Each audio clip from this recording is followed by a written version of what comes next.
Chapter 59, باب قول الله تعالى يظنون بالله غير الحق ظن الجاهلية يقولون هل لنا من الأمر من شيء قل إن الأمر كله لله. Another thing that would negate the perfection of the Tawhid, prohibition of evil thoughts regarding Allah subhanahu wa ta'ala. Allah the Almighty said, as we heard in the verse, the meaning of which, they thought wrongly of Allah, the thought of ignorance. They said, have we any part in the affair? Say, O Muhammad sallallahu alaihi wasallam, indeed the affair belongs wholly to Allah.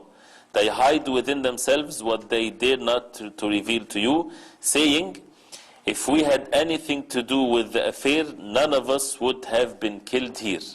Say, even if you had remained in your homes, those for whom death was decreed would certainly have gone forth to the place of their deaths. But that Allah might test what is in your breasts and to yumahhis, meaning to test, to purify, to get rid of that which was in your hearts, meaning the sins, and Allah is all knower of what is in your hearts, is in your breasts. So this is the dhann al-jahiliyyah, to have bad expectations of Allah subhanahu wa ta'ala, to think evil. That, and there are many cases of how the person would fall into this sin, to have the dhann of al-jahiliyyah, and one of which, as we heard in this verse, when some of them would die and they would say, if we would have not go out, then death would not occur. This is bad expectations, not believing in the wisdom of Allah subhanahu wa ta'ala, because all the affairs is by Allah subhanahu wa ta'ala, and the believers are away from this. The believers are away from this totally. And it shows the belief that in the wisdom of Allah subhanahu wa ta'ala, sometimes even for a person when he makes dua to Allah subhanahu wa ta'ala to forgive him, right? And then he would have the bad expectations that Allah subhanahu wa ta'ala won't forgive him. This is bad expectations. A believer should have the good expectations that if he's doing a good deed, that he hopes for Allah's reward, and he should not have the bad expectations that if he commits a sin that Allah would forgive him like that just because he's committing a sin. This is bad expectations of Allah subhanahu wa ta'ala also, because Allah subhanahu wa ta'ala ordered us in the Quran to do certain things and forbade us from certain things. So to belittle the orders of Allah and to think that Allah subhanahu wa ta'ala would forgive even though the person is in state of forgetfulness like this is also bad understanding and dhann or expectations of the people of al-jahiliyyah. Also Allah subhanahu wa ta'ala says, الظَّانِّينَ بِاللَّهِ ظَنَّ السَّوْءِ عَلَيْهِمْ دَائِرَةُ السَّوْءِ, who think evil thoughts about Allah, for them is a disgraceful torment. So those who attack the wisdom of Allah subhanahu wa ta'ala, they think that Allah subhanahu wa ta'ala won't give victory to this deen. This is dhann al-jahiliyyah, right? They think that this religion won't be victorious, that the believers will be humiliated or whatever, denying the verses of Allah. These are all dhann of al-jahiliyyah, when people will believe in such a thing. And again, this is something that we have to be warned from, because Allah subhanahu wa ta'ala promised the believers that He would give them victory, so they believe in that. But when they see that this is not happening, it's because of the deficiencies that they have. They did not fulfill the conditions of being victorious, or it is the wisdom of Allah subhanahu wa ta'ala that the matter is delayed for acts of worship for people to be shown in their life, to turn to Allah subhanahu wa ta'ala more and more, so that their hearts are not attached to no one but Allah subhanahu wa ta'ala. Then the victory of Allah subhanahu wa ta'ala would come. And many other wisdoms behind that, but it's definitely something that the believers stay away from. He mentioned a long statement by Ibn al-Qayyim rahimahullah in the explanation of this verse, which is definitely very important for us to read. He says, Ibn al-Qayyim rahimahullah said regarding the first verse, the meaning of which, the thought of ignorance or jahiliyyah is explained as meaning that Allah subhanahu wa ta'ala will not help the Messenger sallallahu alaihi wasallam, and his mission will soon fade away, like the hypocrites did, and those who follow suits in generations after them also. It is also explained as meaning that the afflictions he suffered were not due to divine preordainment from Allah and His wisdom. It is therefore explained as the denial of wisdom and decree, and denial that the mission of His Messenger sallallahu alaihi wasallam would be completed, and that it would prevail over all other religions. These were the evil thoughts in the minds of the hypocrites and the mushrikeen, which are mentioned in Surah Al-Fath as evil thoughts, or dhunun, evil thoughts are against what is befitting the most perfect. Neither do they befit his wisdom and praiseworthiness, nor his true promise. Any person who thinks that the falsehood will prevail over truth continuously, and it would cause truth to vanish, or who denies that things occur due to Allah's decision and decree, or who denies an overriding wisdom behind his decree that is deserving of praise, and thinks that such is due to an arbitrary, purposeless will, these are the thoughts of those who disbelieve.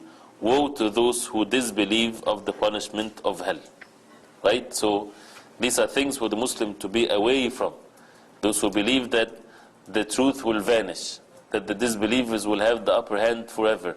All of this is the thoughts of ignorance, because Allah subhanahu wa ta'ala promised for His way, for His religion to prevail and to be victorious.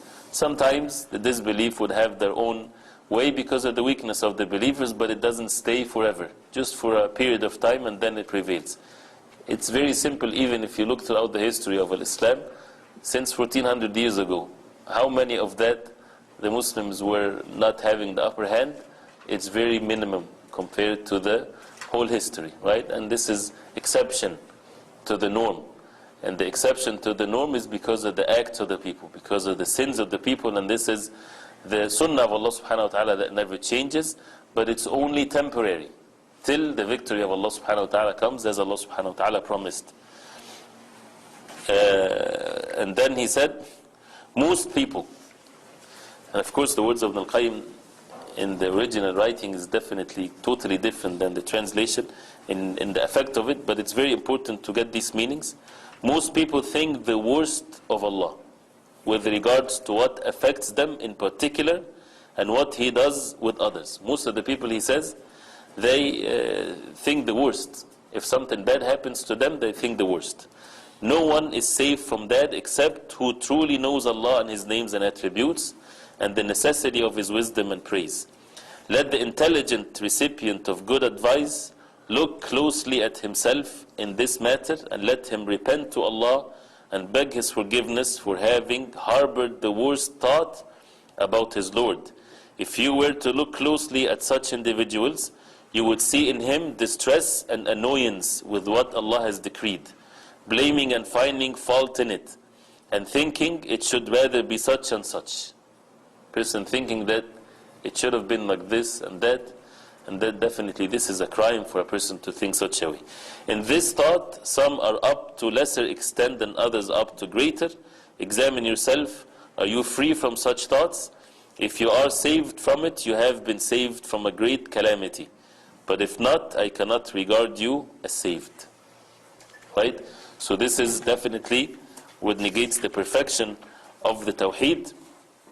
So the believers, they have to believe that Allah's promise is truth, is the truth, and that anything that happens, it happens by the qadr of Allah subhanahu wa ta'ala, and the qadr of Allah subhanahu wa ta'ala is by His wisdom, by His knowledge, by His power subhanahu wa ta'ala. So it has a wisdom behind it, and the wisdom behind it, a person has to witness that, so he should never ever say it was better that way or that way.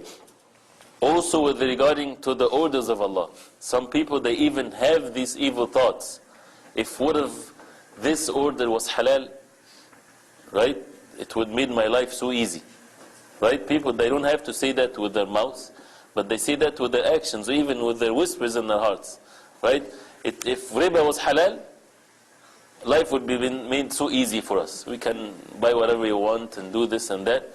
This is ignorance. This is thought of ignorance. This can make the person away from being saved. Because the one that forbade us from usury and riba is the most wise, subhanahu wa ta'ala. There is nothing goodness whatsoever can happen to a person as a result of haram. If a person thinks that drinking wine or selling wine or whatever there is would bring any goodness to him, this is the bad thoughts of ignorance that a person is having in his heart. How can that be when the most wise, subhanahu wa ta'ala, when the most rich, the most powerful, subhanahu wa ta'ala, is forbidding it? That definitely it's bad. When a person is having some benefit, this is exactly, but even worse, than the person that is in drugs. He thinks that he's having benefit, but is he having benefit? You look at him and you feel bad for him, right? The same thing when a person is in a sin or even wish. Some people are embarrassed or shy when the topic comes about the thief is for hands to be cut off in the religion of Islam by the rulers, of course. They feel shy that this is in the deen of Allah wal-'iyadhu billah. This is the rule of the most just subhanahu wa ta'ala. Right? Not the human beings that don't know nothing about their own benefits or whatever. So we have to work on ourselves that everything, whether it's the qadr of Allah subhanahu wa ta'ala on earth, or whether it's the religion of Allah subhanahu wa ta'ala, that we have to have these good expectations. We have to see the wisdom of Allah subhanahu wa ta'ala. If we don't know the wisdom behind things, but we know in our belief, because we believe in the names and attributes of Allah subhanahu wa ta'ala, that Allah subhanahu wa ta'ala is the most perfect. So how can any deficiency to be attributed to Allah subhanahu wa ta'ala? Evil happening on the face of earth is by the wisdom of Allah. For what reason? For the acts of worship that comes as a result of this evil. Where is patience will be in place if people having all forms of ease? There's no patience then, which is an act of worship. There is no contentment if there is no evil, right? The names and attributes of Allah subhanahu wa ta'ala, some of it won't be shown in practice if there is no evil. That Allah subhanahu wa ta'ala revenge from the disbelievers. He's the one that is the most justice and the just of Allah subhanahu wa ta'ala and so on. These attributes won't be there in place unless there is evil and so on. So the believers, they have the understanding and they have the contentment in their heart, and they never have this issue of the bad expectations or being in a state of ignorance. And this is something that needs to have more details and to these statements to be explained in details, but I hope that this by itself, this brief, shows that, as it's mentioned, the hadith and the verses and so on, that we have to be away from the bad expectations, because that affects the Tawhid, the oneness of worship of Allah subhanahu wa ta'ala in the heart. Chapter 60,